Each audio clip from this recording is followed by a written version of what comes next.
Waalaikumsalam warahmatullahi wabarakatuh. Ya, untuk yang tidak masuk hari ini siapa? Semua ya.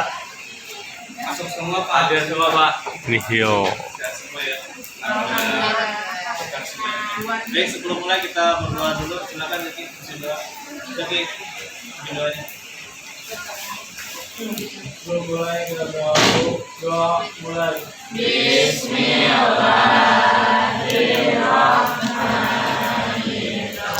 Rabbi zidni ilman nafi'an warzuqni fahman wa yaqinan shadiqan mu'amalan mutaqabbala.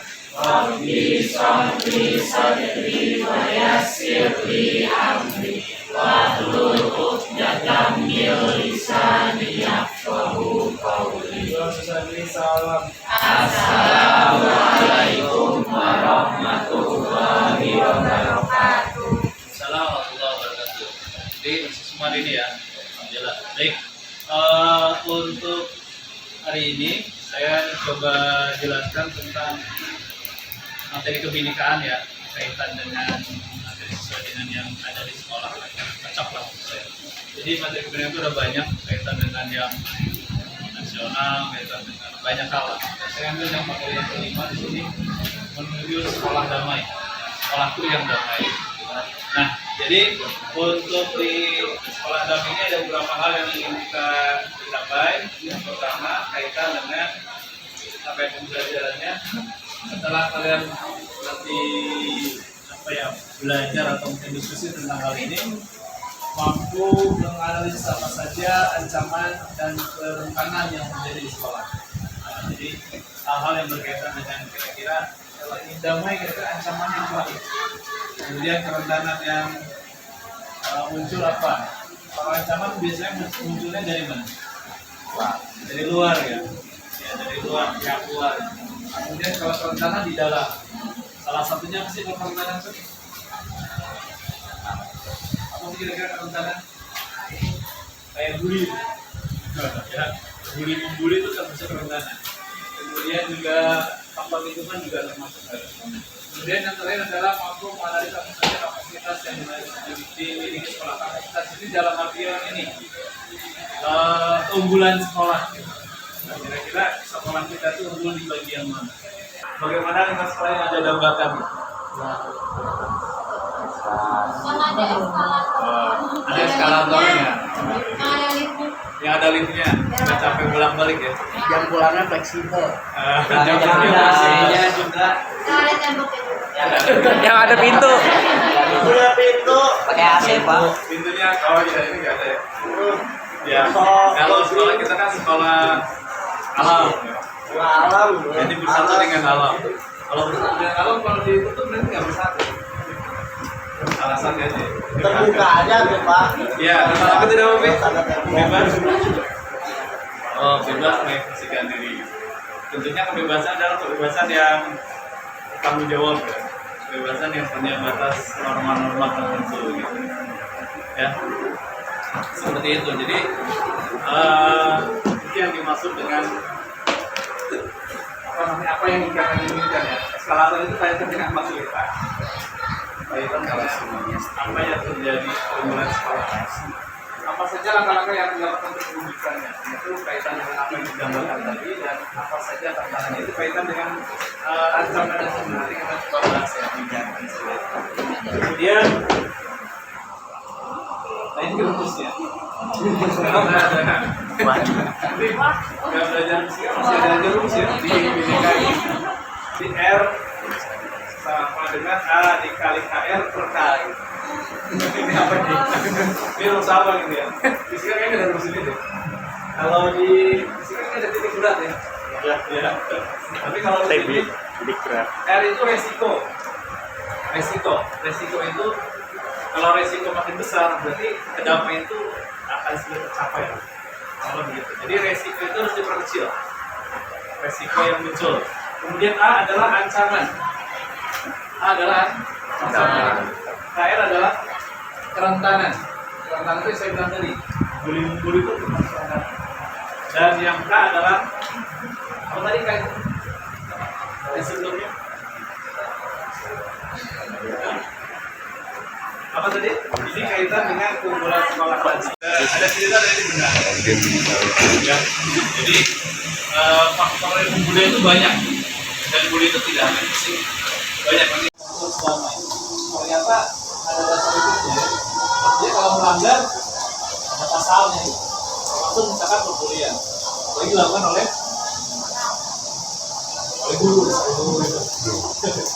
guru ya. Nanti kan banyak tidak hanya kemudian ada istilah sekolah ramah anak.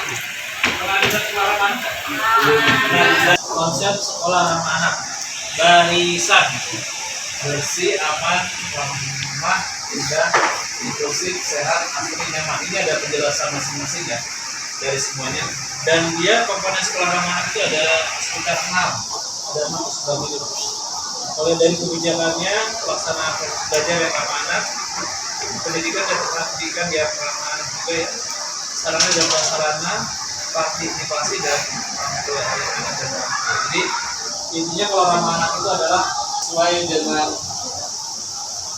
kondisi lingkungan anaknya juga ya. Jadi tidak ya tadi salah satu pemberian juga termasuk sekolah yang tidak ramah anak. Macam-macam bentuk dulunya, ya bedanya. Macam-macam bentuk dulunya mereka pemberian itu banyak. Yang merasa pernah dibully? Pak, belinya bully yang gimana persennya? Pagi itu 90%. Ya pagi mungkin malam. Jadi pelajaran umum misalkan sama yang lain. Kalau malam mungkin orang di medsos, segala macam orang lagi nyantai, jadi kan ya siang juga banyak. Terus pengaruh baju yang dipakai, nah ini baju yang dipakai ternyata ngaruh juga. Celana atau rok panjang 18%, hijab 17%. Hijab itu mengurangi ternyata, tapi tidak sampai 0%. Tapi orang yang pakai hijab masih ada seperti itu. Ya makanya masih ada kan? Jadi hijab mungkin hijabnya kurang baik digunakan gitu ya. Kemudian 16% baju lengan panjang. Udah pakai baju lengan panjang itu tetap aja ada. Baju longgar 14%. Bahkan sampai seragam sekolah juga masih ada ya. Mungkin baju sekolah seragamnya yang minim. Kalau di sekolah kita alhamdulillah ya, sekolahnya sudah diperhatikan, cara bajunya tidak ada yang crop gitu kan, harus longgar, laki-laki perempuan, itu udah bagus. Ini yang dimaksud sebagai apa tadi yang kait? Kesopanan. Keunggulan tadi betul. Ya, yang harus ditambah kan begitu itu betul. Berarti sekolah kita sudah melakukan. Dan kemudian berjalan di kampus.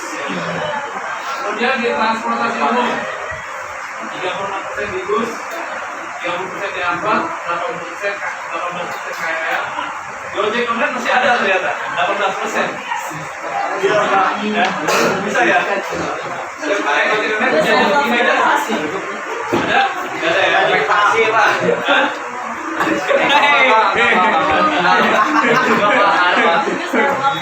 Tapi bisa ada aja Pak.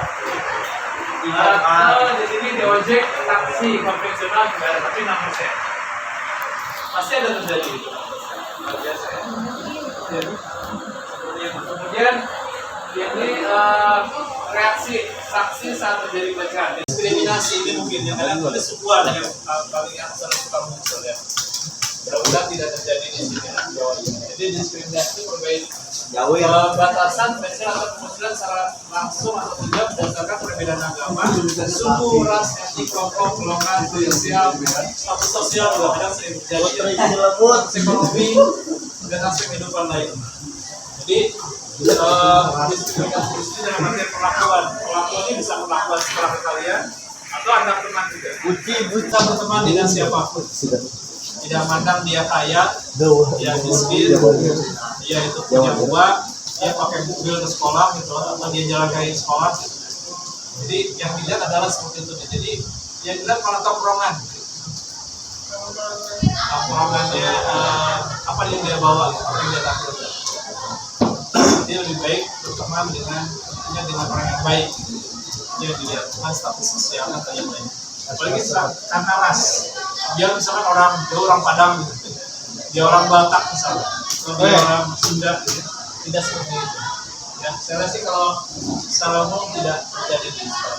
Mengajarkan kebencian, bersikap agama. Satu dari 4 anak dibully karena agamanya, luar biasa. Satu dari 4 anak dibully karena agamanya. Bisa ya? Dokter mengenai benar. Ya, baik. Nah, jadi ini ada video. Videonya adalah atasi bullying dengan cara ini. Jadi kira-kira bagaimana kita mengatasi ketika misalkan kita kena bullying ya. Kalau itu terjadi pada kamu ya, Anda sebagai anak ya, sebagai remaja, pertama-tama hindari. Jadi kalau Anda tahu ada teman-teman yang sangat negatif dan terus-menerus, kalau bisa dihindari, Anda punya pilihan untuk bisa dijauhi.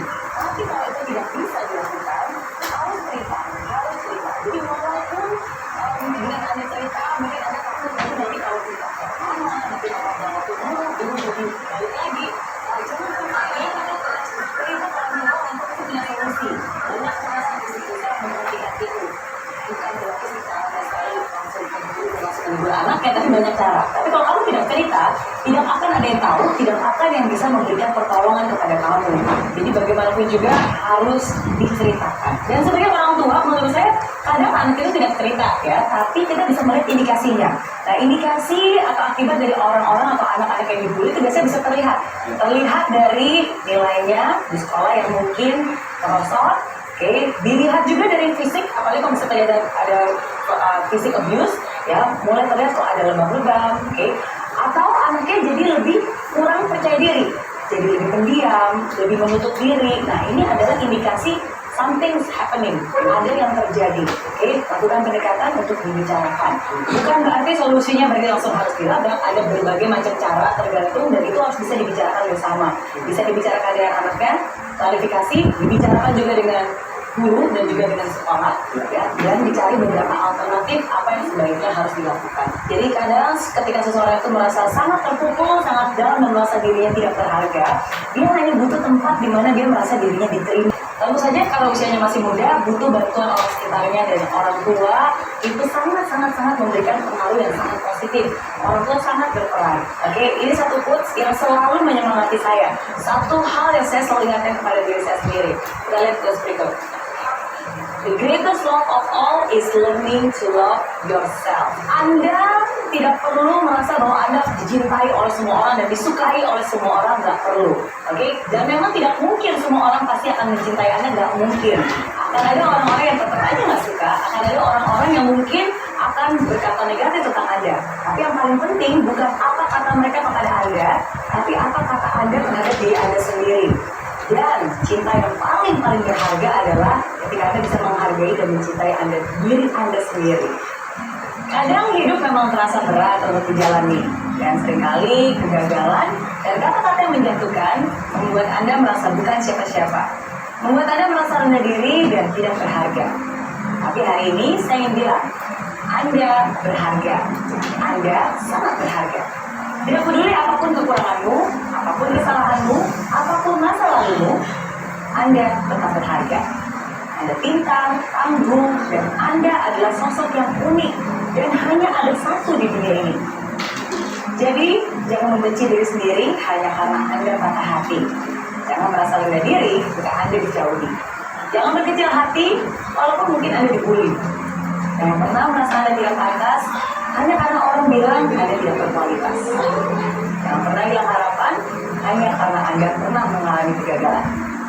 Anda layak dicintai, Anda layak mendapatkan yang terbaik dari hidup ini. Jadi, tersenyumlah. Tersenyum bukan karena Anda sempurna, tapi tersenyumlah. Walaupun Anda tidak sempurna, Anda tetap berharga. Oke?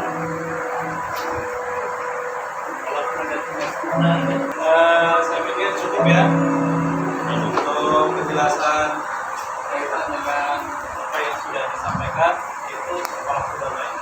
Jadi kita tahu jenis kerentanan apa, bagaimana cara mencegahnya, kemudian bagaimana juga kita menjadikan kondisi atau keunggulan kita untuk mengurangi yang namanya risiko tadi. Jadi ancaman kita lagi kurangi, dan keunggulannya bisa di-cover.